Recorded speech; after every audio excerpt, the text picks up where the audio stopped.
If in fact here it is right here. New Mexico 48%, California 39%, Texas 39.3%.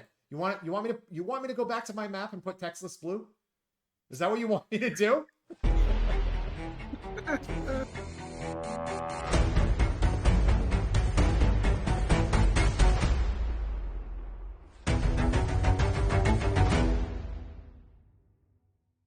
Hey everyone, and welcome to a very special episode of the Blue Sedition podcast. It's special because you're special. No, it's special because the election is tomorrow night. So we're doing our first ever pre-election podcast. I'm Nate Brady. That's Mike Smith. Mike, how you I'm feeling? Mike Smith. How you feel? You're Mike Smith. Yeah, it's been a wild ride. I gotta say, when we signed off our last episode, we promised we'd do a vibe check today. Today is Monday, November 4th, the day before the election. We're doing a vibe check. We're seeing how we both feel, and I feel like this was the longest weekend I've ever had in my life, and we weren't doing anything, man. Yeah, I was just trying to avoid the news, and I couldn't do it. I can't do that. It felt like Christmas. Like if it you're let me rephrase that. Let me rephrase that because it feels like a hellish kind of Christmas where like, I could open this and it could be great. Weird in your house. yeah. But it felt like, I can't wait for Tuesday to get here. I'd love to be able to go to sleep early and then wake up and it's already Sunday. Go to sleep, wake up, it's Monday. I get that. Christmas in that sense. Whereas like the present could be a really cool toy or malaria. In this case. So for me it feels like I'm back in school, and it's like the day before a test. You know what I mean? Like you got this big midterm or a final or something coming up, and you're cramming for it, and you've done all the work you can. There's literally nothing else for you to do but sit around and wait for the grade to come. Right. And it's that time where you're like, okay, I've taken the test. I've done my best. I think I'm gonna pass, and now I just have to wait for the grade to land. And you either get like great work or see me after class, right? Yeah. I don't want to be seeing anybody after class tomorrow. Not tomorrow, no. So there's so much to talk about. We have some things lined up. This is kind of like all of our podcasts, a little bit more free form than most. We'd like to just talk about what's going on. It's funny, as we were connecting just now, Trump is they're both giving their closing messages, right, to the nation.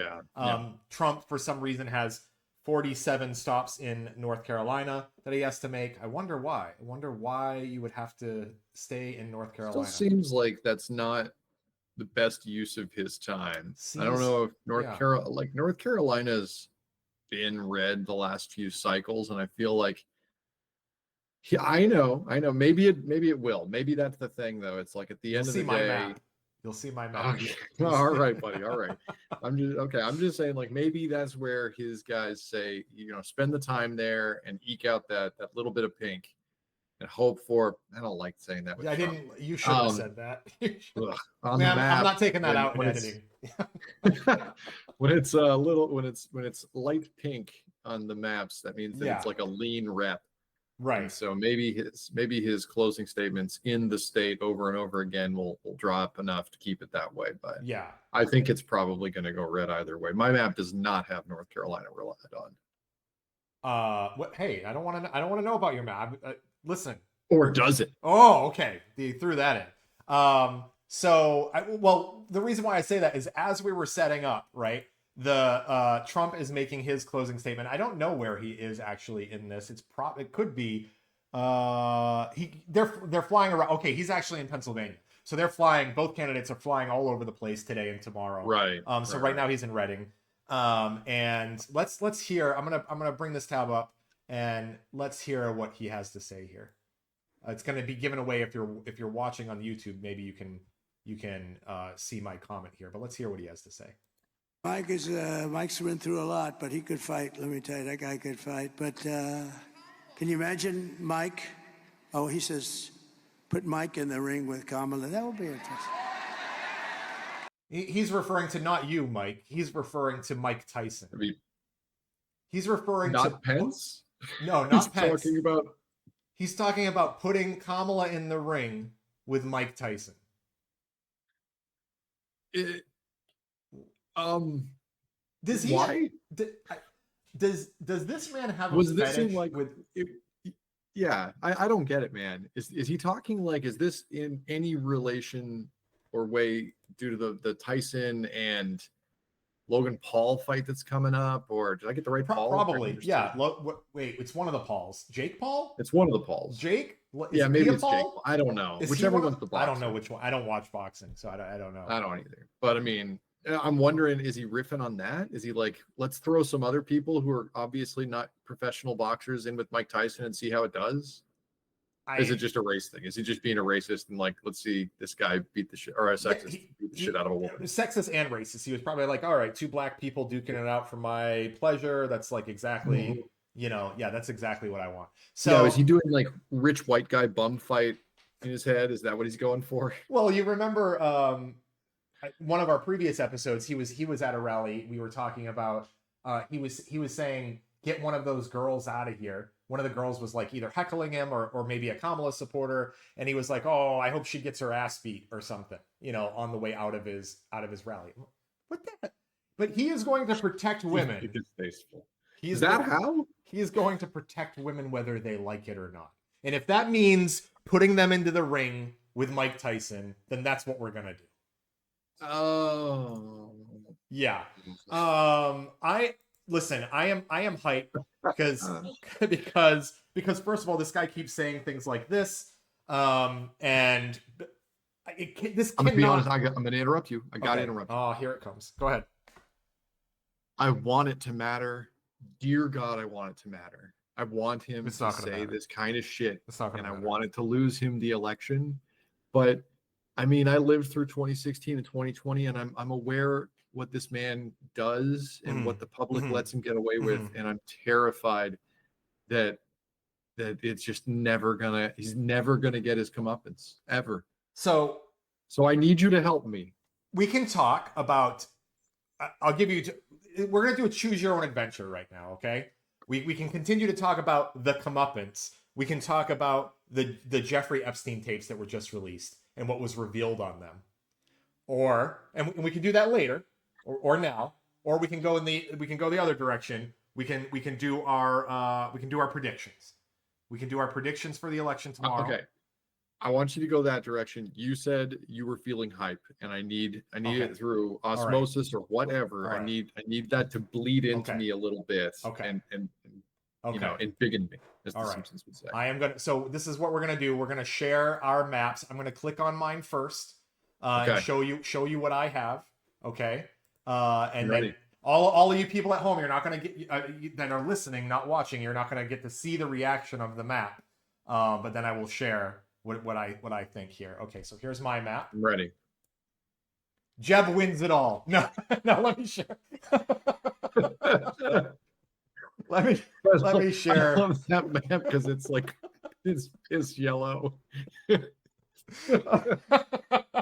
No, let me share what I actually think is going to happen tomorrow. And yes, you caught me on a good day. You woke up this morning, you told me, "Man, I'm feeling a little and I was like, bad place. You were in the bad place, but I'm in the good place. So let me show you my in the good place map.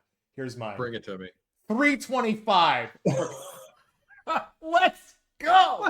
Let's go. You don't really believe this. I am serious. The way that I'm feeling right now, the numbers that I am seeing, I think that we are wildly underestimating the blue wave that is actually coming. So mark it down. Hey, who was right about the World Series? 4-1, I said. You were right about the World Series. Folks, if you don't... and I was doom and gloom about that too, so I don't know. 325 for Kamala. She's going to win North Carolina and Iowa and all of the swing states. And Georgia. This is all of the swing states. Georgia, North Carolina, Pennsylvania, Wisconsin, Michigan, Nevada, and she's getting Iowa. All right? She's getting the blue wall and Iowa. She's getting it all. This is my prediction. 325, 213. There will be no question. It won't. You can't call anyone in Georgia and say, "Find me." He's gonna need 58,000 votes in Georgia as opposed to the 11,000 that he needed in 2020. He's losing North Carolina, and I'll tell you why he's losing North Carolina. You already know why, because Vance is like, you guys have a great lieutenant governor. No, wait, I didn't mean lieutenant governor. I didn't mean to say lieutenant governor. We have that clip of Vance, and then today we had a clip of Trump saying on a hot mic where they were playing a video behind him, and Trump was on the hot mic. To the observers, it sounded like Mark Robinson was there, and he wanted to come on stage, and Trump was saying, "No, tell him no. I don't want him to come up. Tell him no." Okay, that was him in North Carolina. This is why he's losing. He's going to lose North Carolina. Pennsylvania is lost. Sorry, Pennsylvania's got Michigan and Wisconsin gone. No, I will give one. This will be my little buffer. This will be where I step back a little bit and say, for some reason Nevada feels really strange this year. So I can see it going 319. Okay, but that's as low as I go. That's as low as I'm going. Okay. All right. Well, you have a lot of optimism in this, Matt. I want to hear the rationale for Pennsylvania. I mean, sell me why Pennsylvania goes blue. Okay, so Pennsylvania, early voting records. They're shattering records. Okay. Now, people are very excited on the Republican side because the turnout for Republicans are higher than normal for early voting. Now, for early voting. Now, are these ballots returned? These are just by party registration. We know you can't. No votes. Okay, so they just have more early voting signups by party registration, right? Not necessarily ballot returns. Okay. Yeah. So no. These are returns. These are returns. Okay. But first of all, Dem return is higher than GOP return versus percentage requested, right? And we don't know the votes inside of the envelopes, but we know that the Republican Party has returned more than normal. So there's two things here. One, Dems still have a massive lead in ballots returned. Two, there is more turnout specifically because people like Stephen Miller and Donald Trump and the Republican Party now are suddenly early voting isn't a threat to democracy. We need you to go out and early vote and get those votes banked for whatever reason. Okay, fine. Right. You want to push early voting? I'm actually happy with that. So thank you. Yeah, fine. I think so. So not only do the Dems still have a massive lead here, I think Republicans are going to cannibalize their in-person vote. So that red mirage, blue wave thing that we see normally is going to be much more muted this time. I think we're going to get a real answer maybe on election night than we have in the past, or a much closer look at what's actually going to unfold as the polls close. And then finally, I truly believe, especially this year, a substantially higher number of registered Republicans are going to be voting for Harris at the top of the ticket, even if Republican down ballot, than they have in the past. Certainly much more than Dems in the other direction. So with all of those numbers and record vote, when we vote, we win. Like that's all I got to say. And the record, the voter number, the turnout in all of these states is blowing records away, including 2020 early voting, which, as we know, was a freaking pandemic. Right. So that's where my hype is coming from. Okay. I mean, I can see that, obviously. I'm when you lay out it individually, you itemize it that way. It's hard to say it's not real. And I think that another thing that we've touched on previous episodes is I think there are going to be registered Republicans who are going to switch, at the very least, at the top of the ballot, maybe not down ballot, but I think they're going to be more this time around than any other election, probably, who vote the blue ticket because they don't want to see any more Trump. Right. And further to that, I think there are people to the right of those people who vote Republican generally and will abstain from the presidential vote. I've talked to a few Republicans who I've known for much longer than I care to admit, who simply have said, like, I can't vote for this president. And they're voting. I argue with them on everything down ballot because I'm like, you're wrong about the judges and you're wrong about the district attorneys and all this other stuff. And then, but they're like, I'm not voting for the president. I can't vote for Harris, but I'm not going to vote for Trump. And I'm like, I'll call it a win. I hope that there's a bunch of you in PA, because you get enough of those, right, and you get enough energized turnout from the left, and you got yourself a victory. So I will say, on top of that, just to round out my prediction here, you talk about Dem enthusiasm. I believe we showed the poll on the podcast. Dem enthusiasm is 10 points higher than Republican enthusiasm, but also higher than 2008 era Barack Obama era numbers, which is crazy to me. And then finally, women are leading wildly in the early voting returns, and seniors are breaking heavily for Democrats in early voting. So it's bananas, because they're like two blocks that you couldn't really do anything with for a long time. It was interesting seeing it in 2016, because Hillary did bring a lot of new female voters, like first-time female voters, or voters who voted outside their party. They were registered Republican and they voted for her. Not enough, but a lot. And I think that, despite the Harris policies that we disagree with, she is a much more likable personality. And I think that it's much harder for people to just dismiss her outright. And I think that that's very appealing to I mean, it clearly is, because we're seeing so many female voters coming out and just getting loud about voting for Harris. It's great. We really need that in the party. Honestly, we need to energize more facets of the American populace. Women are half of it, so come on, let's try and get them excited to be a part of the political system and get them. I will say, active in it. You hit it on Kamala being more likable than Hillary. All polls favor that between 2016 and 2024. That union leaders, especially after seeing what Trump did in 2016, union leaders are breaking heavily towards Kamala than they were in 2016, when they thought maybe Trump disrupting the system would be good for unions. Laughable, ridiculous, especially since the guy doesn't even pay his own employees or contractors, never mind care about unions. That's ridiculous.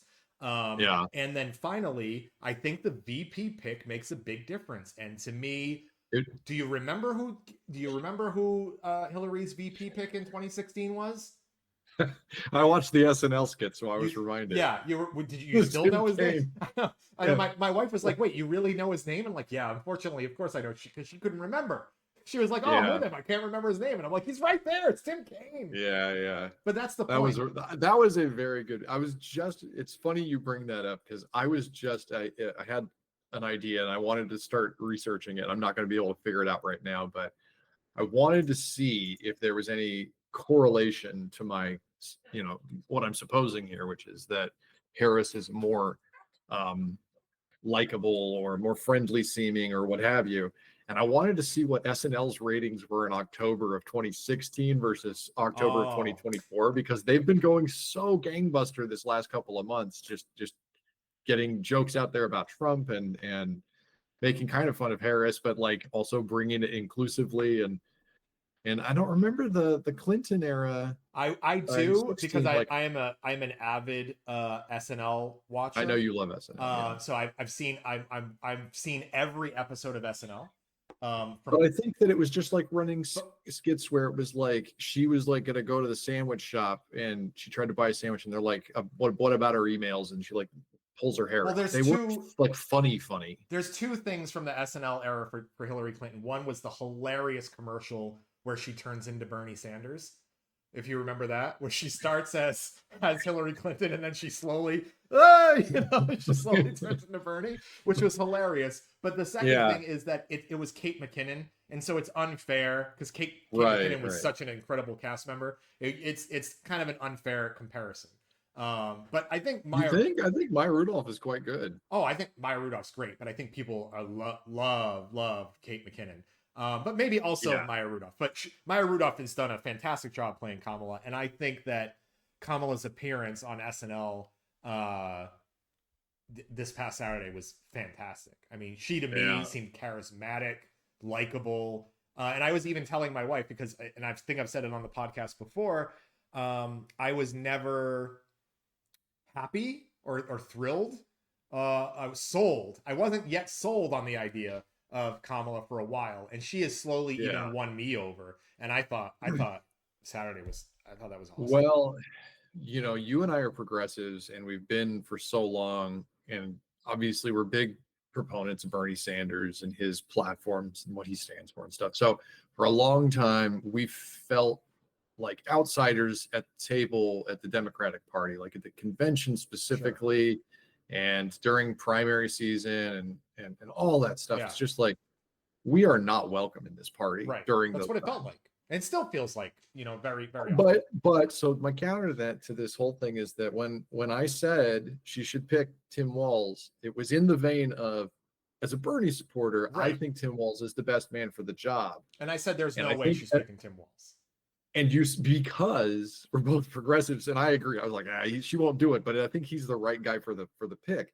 And then when she actually did it, I very much felt like, I mean, this is my personal thing, but I felt like, oh my God, they're listening to the progressives finally. They picked a likable person who, just only does good policy so far, and he's just got good energy, and he's the right kind of guy to have in your VP. And ultimately, your VP doesn't matter unless you're the president and you die. Like, who cares? Casting this at the tie-breaking vote in the Senate, we'll get to that, but that's not happening this election cycle. So maybe Kamala will, but so yeah. I mean, when I felt listened to, when I felt like I had a place at the table, and they put my guy in there, it was like, oh my God, finally this coalition is like listening to everybody. I will say, it has to be said that as I think Bernie Sanders also said, what's going on in Gaza, what's going on with Israel is a real blight on the Democratic Party right now.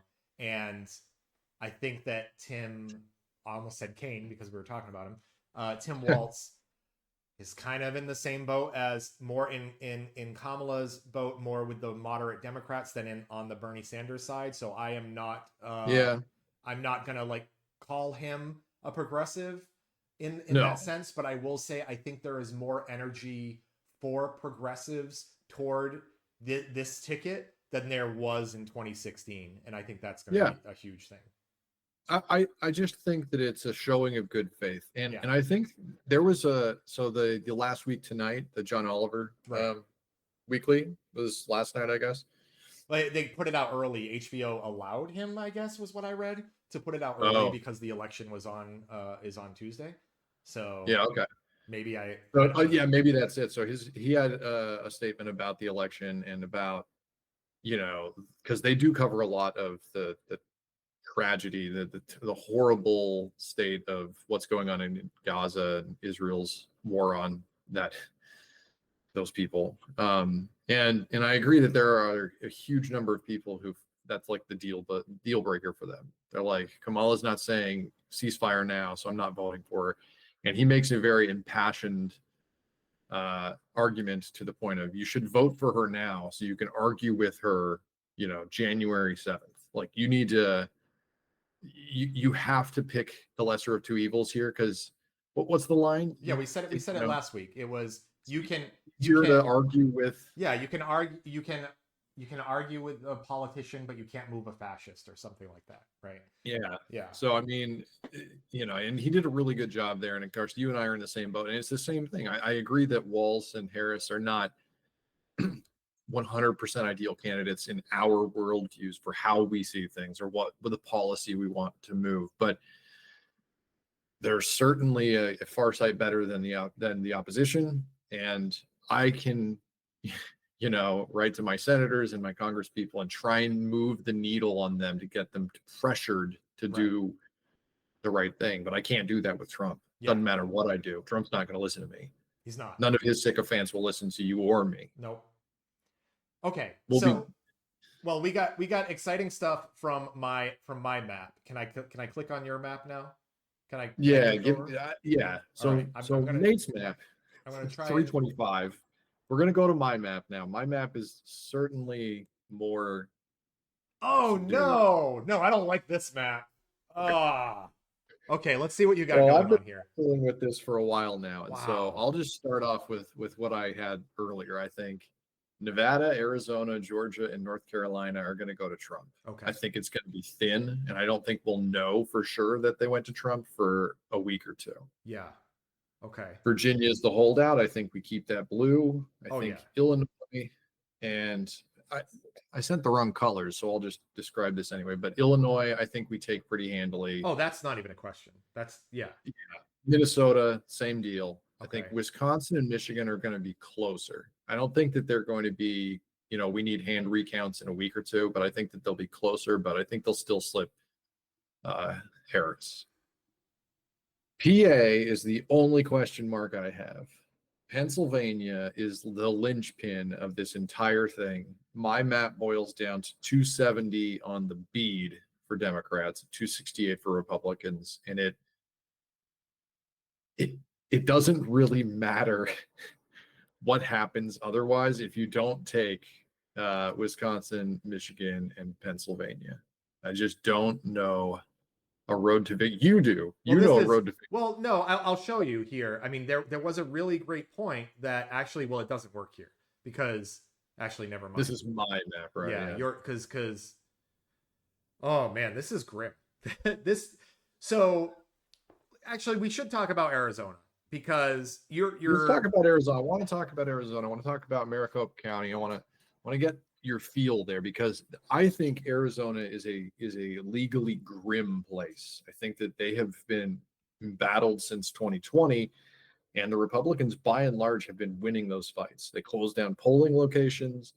They have arcane rules like in Georgia now that they've enacted where the ballot counting measures and who's allowed to be present when they count is like draconian in nature. And I'm just worried that Arizona is not something that we're going to get back for this cycle. But tell me what you think. Okay, no, I mean I'll tell you that I didn't put a ton of thoughts into Arizona, but the things that I know about Arizona, one, there is an abortion rights issue on the ballot, which is a very, very stupid thing, in my opinion, for a Republican state with Republican election boards or whatever to allow to is there some way we can make sure this doesn't get on the ballot? Because when abortion rights is on the ballot, women turn out to vote.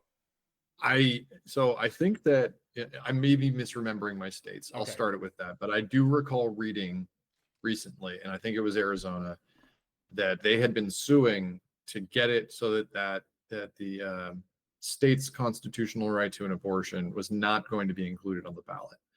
And that's why I say that's what I mean when I say they've been legally embattled since. and I agree. If you have, and we've seen this in Missouri and Kansas, I want to say, in special elections, but there have been ballot initiatives that put the issue of abortion on the ballot, and it drives women to the polls like you've never seen before. And since they're there anyway, they might cast a presidential ballot or two.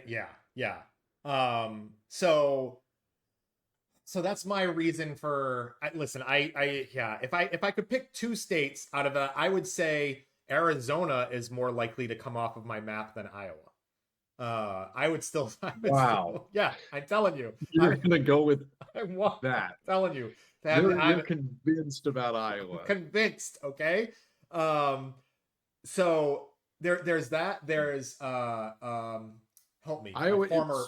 I will say Iowa's small, and Iowa has done this thing with every black candidate for president so far. They have shown up and in record numbers that they haven't seen It before. was blue for Barack twice, right? That's what I'm saying. So I mean, Um, maybe that's the ticket. Maybe they think that the leaders of the country need to be black, and so so Kamala Harris ticks the right buckets. so there's Buckets, two more boxes. there's two more things that I maybe I can convince you on Arizona to flip on. Give me some Arizona love. John McCain. Okay. I don't think he can vote anymore. He can't. Listen, I said if we vote, we win. That means dead people too. Oh, is that what Trump's taking everybody to court for? I think that targeting the moderate Republicans, traveling with, I hate myself for even saying this because I am telling you, we're going to do a show very, very soon about how angry I still am with Jimmy Carter. But I think that targeting back there, I remember. I think that targeting moderate Republicans was the right thing to do, especially traveling with Liz Cheney in Arizona to reach out to the people who really admire, and there are a lot of them in Arizona who really admire John McCain and who obviously dislike Trump and his stance on against John McCain and moderate Republicans. Trump is clear that it's not the Republican Party of McCain and Cheney right. and them anymore. No, yeah, and that's a really good point. Is that maybe you're right. Maybe there are enough Republicans in Arizona who are just, pissed off enough at Trump to file a spite ballot or two, and maybe that's good. I mean, like you were saying, Harris campaign came down with Cheney and the like, and they gave it their all. I mean, there's a fighting chance, and again, I we're didn't give not you going my to know second until thing we yet. know. All right. Oh, you're the second thing. I Okay. didn't give you the second thing yet. Other than well, what was I going to say? Well, I was going to talk about Mitt Romney, but that's beside the point. There's no, I know he's another one, but he's another one of those moderate Republicans who are now, obviously he's far away from Trump, but there is a big Mormon population in Arizona. But do you know what there is an even bigger population of in Azerasians, as Trump would call them? He misspoke, calling Arizonans as Azerasians. Okay. All right. I guess you Somebody somehow help missed Grandpa that. back to bed. Ridiculous. There are. Guess how many Latinos are in Arizona? This is the 2021 census data. Now, I'm not talking about Latinos that can vote. I'm just talking about the number of Latinos in Arizona, according to a 2021 U.S. Census. 52. 52 just people. Just 52 Latinos. Okay, no wonder why Arizona is red for you. Okay, are you ready? Yeah, I'm ready. Are you ready? 2.3 Sure. million. Wow. That's a lot. Okay. Yeah, I mean that's a lot. It's not nothing. That's a lot. That's a large number. And I don't know about you, but I think you brought this up. Maybe it wasn't on the pod. But you were like, what kind of person? 2.1 million? 2.3 million Latinos in Arizona, according to the 2021 U.S. Census Bureau data. According to the same Census Bureau data in 2023, it says 7 million residents total in Arizona. Yeah, it said that they make up 30% You're telling of the me population. that 1 in 3 people in Arizona is Latino? That is crazy. Here we are on the AZ Central, okay? Yeah. 2.3 million, which make up 33% of Arizona's total population of nearly 7.4 million. Is this news to you? This is news to me. I don't follow other states, census data or anything like that. So Latinos, if you scroll down here, they make up 19% of the total U.S. population. So if you figure there are a lot of Latinos maybe in more southern states, a lot in California, there's certainly a large number in Pennsylvania, but there maybe there's some areas like Kansas and Nebraska, et cetera, where maybe there aren't a lot of Latinos, and they're going to be that number is going to be higher and more concentrated in certain states. But Arizona, it makes a lot of sense. Just like Texas, If in fact here it is right here. New Mexico 48%, California 39%, Texas 39.3%. You want me to go back to my map and put Texas blue? Is that what you want me to do? Texas is going to go blue. It's just going to take a while. It's going to take a little while. Imagine though if it went blue. You know how Texas is going to go blue. Tell me. It's the same thing that we're seeing now. So I will say that over the weekend, I did see that there was, I don't know where this poll was from, but they said that basically new voters coming of age, registering for first time for voting is like up 260% from the previous presidential elections. So I mean, and it's always breaking hard, Dem, because young people are still, you know, well, they have hope. They have hope.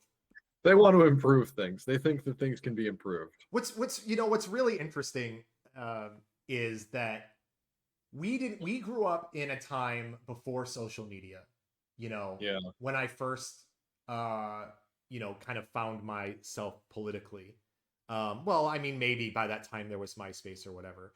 But I wonder now if the kids growing up who are Dem now are going to like dig themselves in just because of the polarization of picking a team on social media, what that does to you.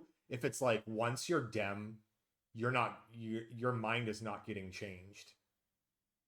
Do you know what I mean? Yeah, I mean it's hard to. Yeah, I mean, I think of the two parties, I think that almost neither of them, their voter bases don't really listen to the other, so swaying them one way or the other isn't likely. Of the two, historically, Democrats listen to facts. What? Facts. So like, if their minds need to be changed because of new information, for instance, they're more willing to do that. So I'm not sure I'm in the Dem camp forever, but sure. No, I'm just wondering if having to dig in, because I see a lot more younger people active in politics on social media, and it makes me wonder, it's like you're making that stance now, you're really ingrained in it, you're putting it out there on social media. Does that kind of like stay with you pretty much for the rest of your life? Because I never had to dig in with anybody when I was younger. No. Right? And it's certainly in my youth, it didn't come up as much. Right. I remember the first time I had a conversation about politics with any of my peers was in a poli-sci class in high school. It was like senior year. And they were like, by show of hands, who identifies blah, blah, blah.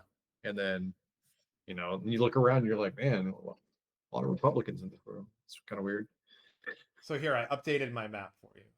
I saw you. I saw you update Texas. Texas and Florida. Yeah, we'll just go 395. 395 per count.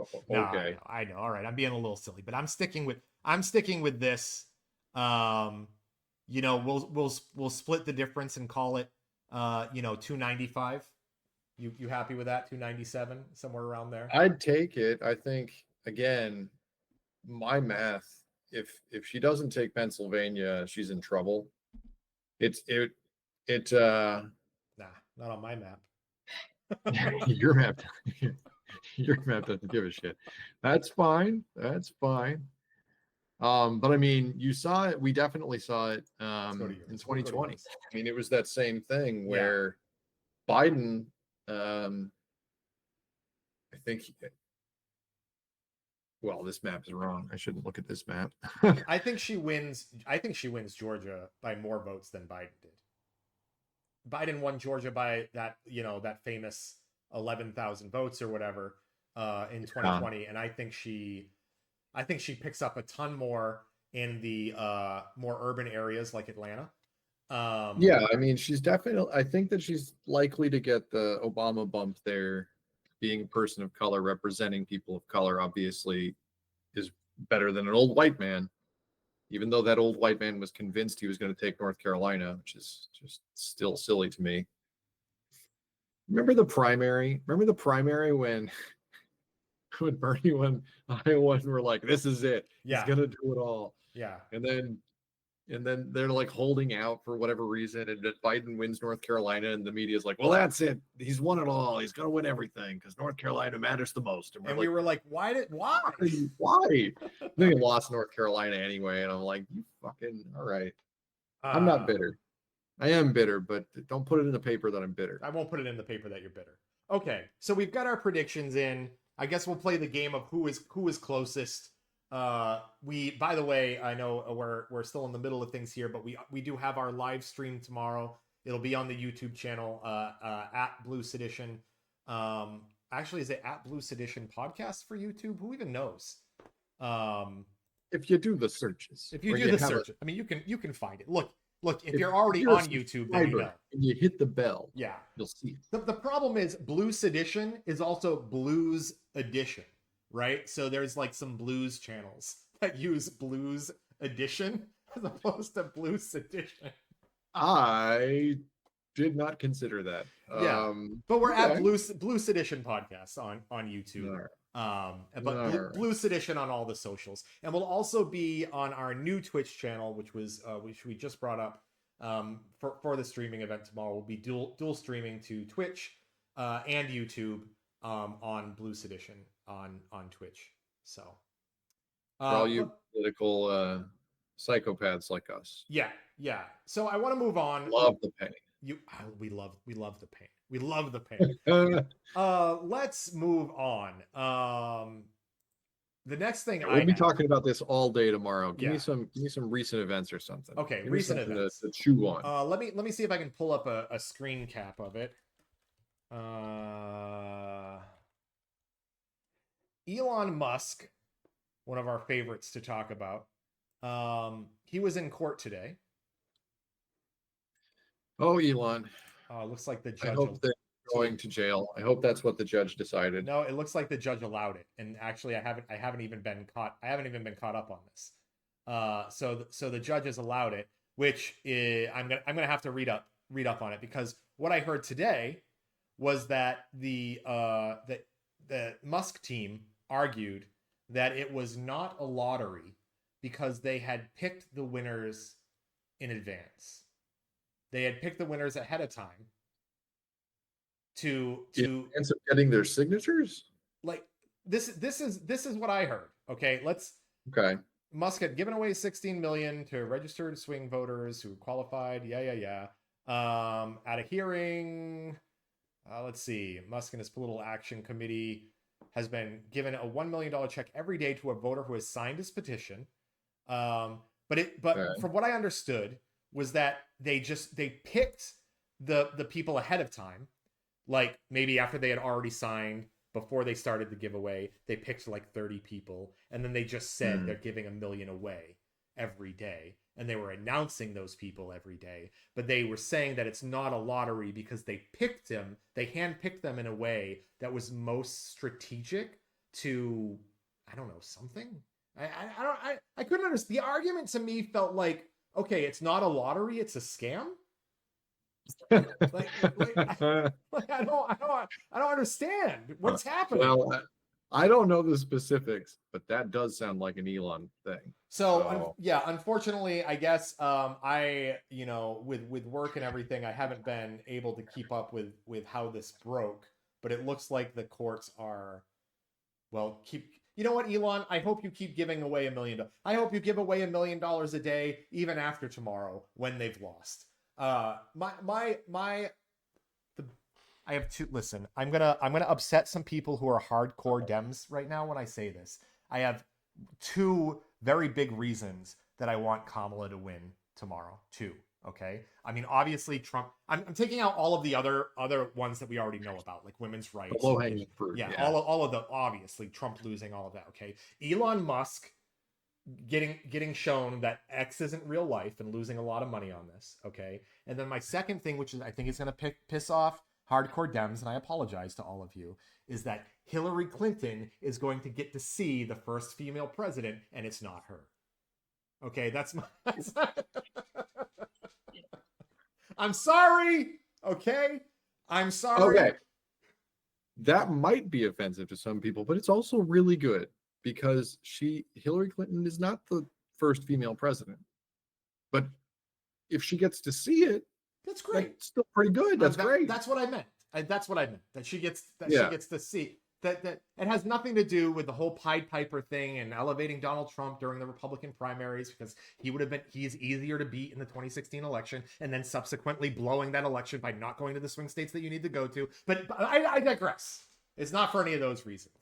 What were you gonna say? It's not. Are we sure? It might be a little bit of that. It might be a little bit of that. No, I don't have anything to add to that. That's what I want, and I'm with you. I would kill for a landslide. Just really quickly. Okay.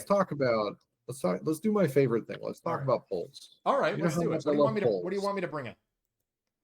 Bring up the latest battleground states on RCP. On RCP. Or give me, if you don't like RCP, go to your poll guy and show me the latest battleground states. We'll go to. I don't like. Look, RCP's got a lot of red on here because I think it's nonsense. All right. I agree. But there's some things here that I think are worth highlighting. Yeah, okay. Plus 12 in Ohio. That's real. It's very real. Iowa's +6. Well, insider advantage. You know what? I know. Let's go to 538. Go ahead. Go to 538. All right, let's go to 538. Here's the thing, though, that I want to remind people of when we're talking about these maps. While Nate brings it up, these maps are important because they let us strategize. Like, how, if we were running a campaign, how would we have run it up to such and such, up to the end date? Right. And where is the best bang for your buck in terms of spending your time and your war chest in advertising and stump speeches and everything else. And so for me, Pennsylvania, Wisconsin, Michigan are the clear front runners for my time and money if I'm running the campaign for Harris. Secondary to that, I agree with Georgia. I agree with Arizona. I may even put Arizona in that first camp, honestly, because you kind of swayed me with your argument. Thank you. And maybe Georgia too. I mean, maybe those 5 are where I'm spending. Let's say those 5 are where I'm spending all my money, right? The polls that are coming out of those places, especially down to the wire here, across the board, everyone agrees it's basically a coin flip. We're going to look at the numbers, but from my recollection of this morning, they're like plus or minus 1 for each state. I mean, this is the recent polling average updates on every state that you just mentioned right here. This PA is even. Even. Nevada. Got Georgia -1 for us. It's got North Carolina -1 for us, which is surprising. Michigan's +1 for us. Wisconsin's +1 for us. Arizona is -2. And then I mean, these are the numbers, but these things, and all of these polls are conducted on like a few thousand people, usually 1,000 to 1,500 people. And they control for a number of factors, such as like race and where you live and what your age is and your education, and you name it. And these pollsters, they do a really good job of showing you just how down the middle this all, is spread out. So the one thing I'll say is that you've taken a very small sample size and you've done a lot of really, really good science and statistics against it to try and make it as representative of the whole as you can. But you're still plus or minus 4 in the error on either side of these coin flips. And so some of these -2s could actually be +2s come election day. And so I think we need these states to just come out and give us some good news. I think you take Pennsylvania and Georgia, it's over, because the other ones will come with it. So it's scary, but again, we've done all we can, and we're in the right position. I will say this. I believe that everything that is up to +3 is coming our way on election night. You think it's going to go blue? Obviously, you think it's going to go. I think that women and Latinos are and the Dem enthusiasm and the what Roe being on the ballot in November means is way underrepresented in these polls. Sure. That's how I really feel. And I was saying before, I think you said it the other day, and maybe it wasn't on the pod, that when you see your phone ringing and it says like unknown caller, you're normal people are not answering that phone call. Like I No, don't. That's going right to no. voicemail.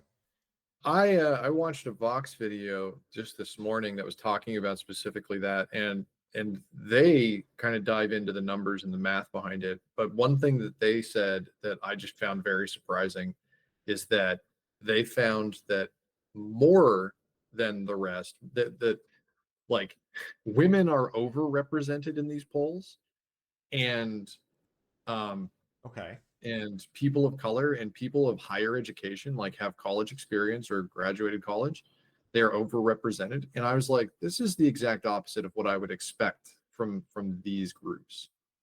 Like, I don't know why I expect that. It's probably just a bias that I have, but like I I don't answer the phone. You don't answer the phone when they call. They send you a text message that says take this brief survey, and I'm like, no, I'm not doing that.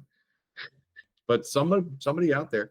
The other thing that they said that I found sort of hard to believe is that they're not reaching um, a lot of like rural areas. They can't seem to find, and this has been true for a long, long time. It made more sense to me, 40 years ago, but they were like, we can't reach rural areas because they are somewhat disconnected from, social media and internet access in many places, and it's just like harder to get a bead on what they're thinking. uh but I mean, so I don't know. Polling is wild. So there is something I'm trying to find the name of it and I can't remember the exact name for it. It's not like it's on the terms of balancing, where basically what a lot of these polls do is they don't want to be the worst the pollster, right? They don't want to get the Right. worst rating, right? They want to, when the final results come in, them be as close as possible. So what they do is they shed outliers and they try and balance based on other recent polls that other pollsters are doing, right? So they get more towards the the flow that everybody else is on. And I forget the exact name of it. It's deliberative, or I wish I could remember the name of it. But what happens after a while is as you do that, everybody kind of just groups to the same thing, which is I think what you're seeing like with 538. You end up seeing Yeah. like it's even, almost even across the board. And then what's going to happen? Well, if it is a blowout tomorrow, one way or the other, I mean, all of these guys are just like, well, we were all the same, we were all thought it was going to be about even, so we're not the bad ones. And then that one Yeah. person is going to be like, look at me, I said plus 12 dem and nobody would listen to me, so Yeah. Yeah. Yeah. So so I that's mean, we know exactly. I know who you're talking about. You're yeah. talking about the other Nate. You're talking about bad Nate. So Not I think that was necessarily. one of the things, that was one of his claims to fame. And we're talking about Nate Silver now, Yeah, obviously, yeah. from Well, I'm on 538. 538, which he no longer is associated with. He's not, he sold out his shares of that, but he, for all of his many other faults in 2016, 15 leading up to it, all of his models based on the polling that his team had conducted suggested a likelihood of Trump being elected. Whereas when I look at real clear polling, I look at the Rasmussens, the Politicos, the CNN, Gallup, etc., those guys had coin flip. And it's very similar, where it's just like it's coin flip, coin flip, coin flip, and then 538 comes out and they say, no, Trump's got all the energy. Yeah. He's got his base rallied at the right time, and he's going to win some of these states in a landslide in 16. And like they had, PA as a coin flip, and Trump crushed PA, absolutely demolished it.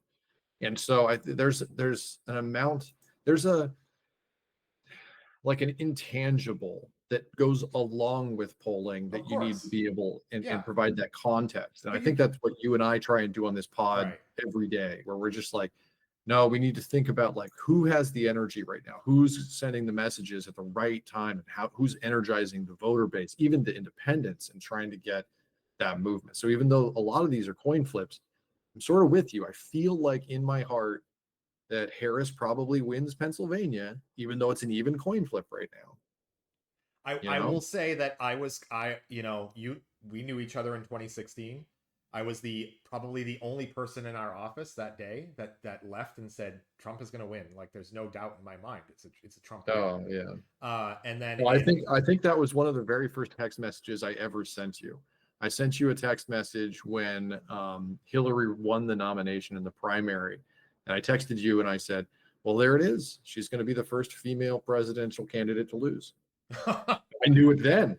I didn't know who she was running against, but I knew she was going to lose. So, I mean, of course, this is anecdotal. I'm not saying like we are the predictors of elections, obviously. But I really, man, if Trump wins this election, I can't see. I truly cannot see a path for him, like a viable path. I can't see him winning Pennsylvania.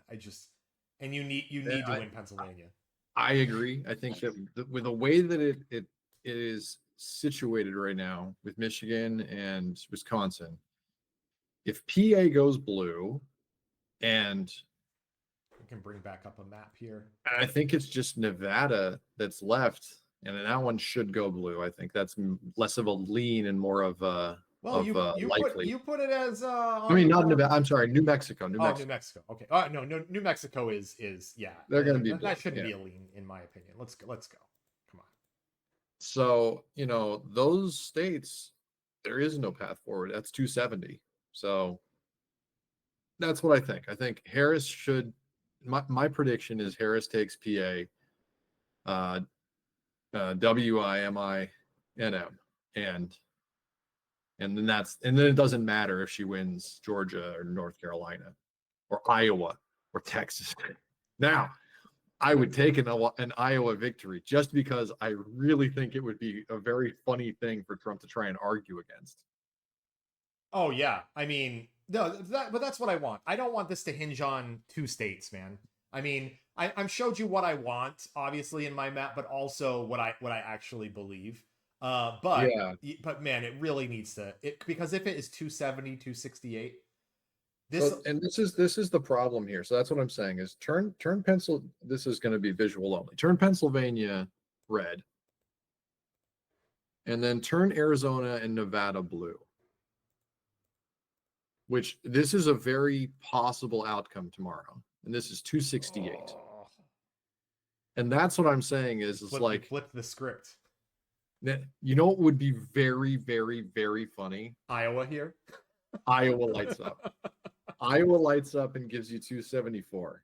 Yeah, that would be. Yeah, this is what I was talking about. The funniest outcome: losing Pennsylvania, winning Iowa and Arizona and Nevada, just for that. Wait, what? Yeah, this was actually what somebody was. I forget who I was. One of the pundits I was watching that was like, if this new poll in Iowa gives Kamala a different path to victory, but to me, I think she wins Pennsylvania. So I think she wins Pennsylvania too. I think that the coin flip favors her, given the voter base's energy and everything we've already discussed, the women turnout and the kids turning out. I mean, the 18, 19, 20-year-olds turning out for the first time in record numbers. And I have to imagine that a huge swath of that kid number is also women. Like there's got to be a huge overlap there. Because you know who abortion rights affects? I don't know. Women who can still get pregnant. Rich white men. There it is. I was wrong. No, I mean, I was having a conversation with my mom, and she put it in no uncertain terms. She goes, "Abortion doesn't affect me anymore. I don't give a shit." But she's like, "But the girls, they should care. They're going to come out and they're gonna show their support."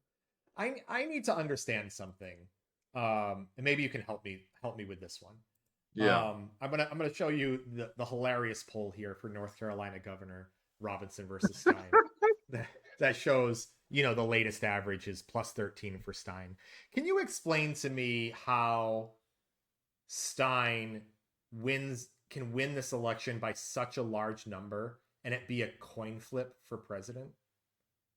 Yeah, I don't know. I governorships are very interesting to me because you'd think that they would reflect the electoral base. Now, if they are coin flips, the governorship can go either direction. It's just it's fine. Right. It just really depends on the candidate more than anything. But in this particular case, I don't see how Robinson is any worse a candidate than Trump. That's what I'm saying. And I don't see how one's a coin flip and the other is not.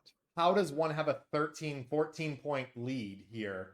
And the state is still, this is why I think Kamala's winning North Carolina. It's the thing that doesn't, again, I think you're right. I think there's a contextual thing that's possibly going on here because Robinson says, I'm a black Nazi and he's losing by 20 points here.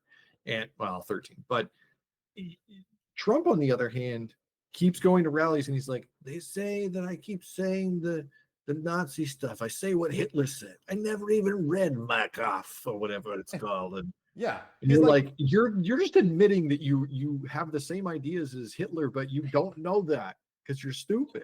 Then they literally ask him the question after. Okay, well now that you know they that, said that I'm quoting Hitler, and maybe I am. I'm stupid to know it. You're like, Jesus Christ, who is voting for that? So yeah, I can't answer that for you. I can't answer it. Okay. I don't understand. This is a real question, Trump and there probably is. I mean, there's probably a very good reason for how something like this can happen, but it's so in a day and time when politics is so polarized. It is so hard for me to see who are all these people filling out the ballot voting for Stein and then Trump at the top, like. Or leaving the presidential race empty, or like what? Or is this more Republicans that are voting for Trump but aren't voting for a Republican governor? I don't see that happening at all. I don't know.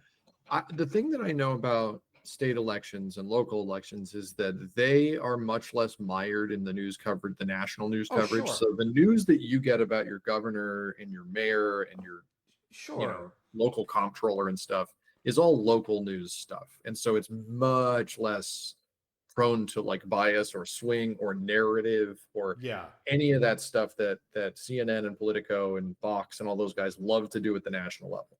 So I can see these local elections where I just get my news from the newspaper that arrives for the local stuff. And I see this guy calls himself a black Nazi and I go, well, I'm not voting for that guy. And then you just go on about your business. Whereas you're bombarded with the national news. There are people who try and avoid the national news and cannot do it. Yeah, sure. You can't help but be getting the sane washing of Trump and the I'd say insane washing of Harris, where they're like, oh, she called him a bad guy. She should probably resign. And you're like, what? He is a bad guy. He called her a hooker. What are you talking about? Man, but this is why I think the national news is just problematic. I think that they try and make these horse races in every single cycle at the national level, and then it becomes a horse race because they've done a good job of making Trump sound less insane and making Harris seem unreasonable.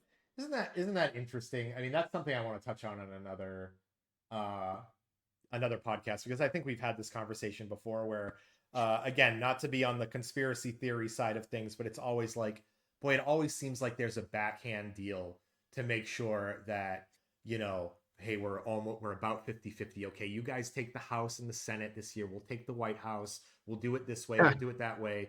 We'll fight on these things. Because how can it not be a massive blowout for Dems when you have this Nazi running for president? Yeah. I don't understand. Okay.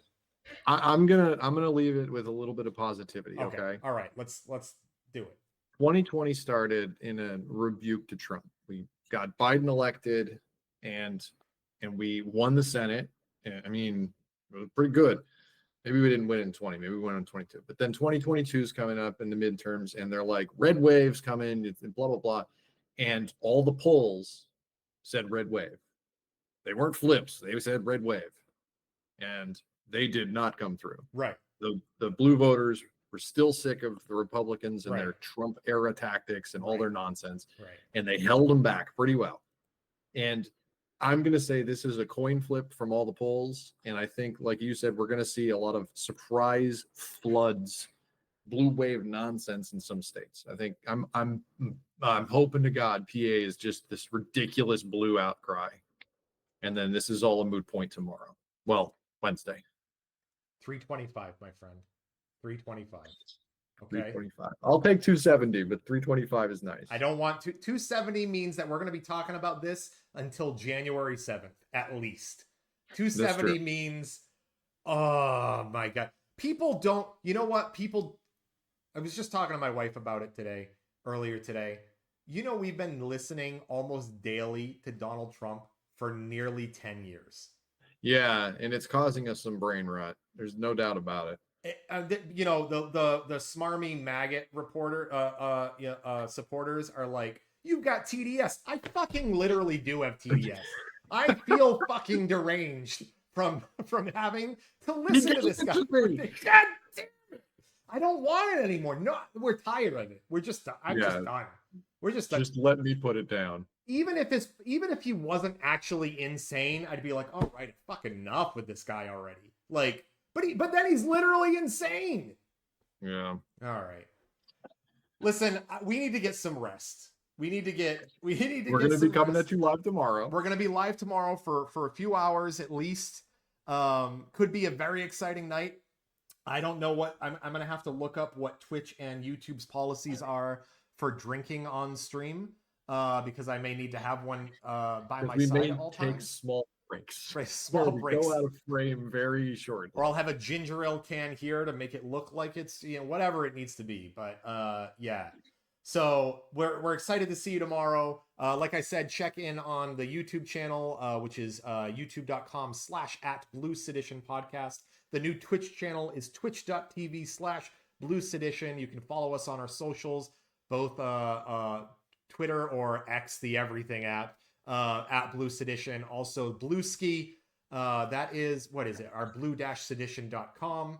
And then, of course, you can just find all of our socials as well on blue-sedition.com. Mike, do you have any closing thoughts? Those were my closing thoughts.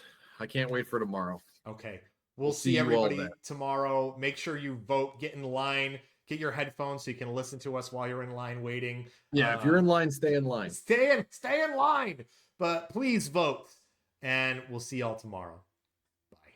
Bye.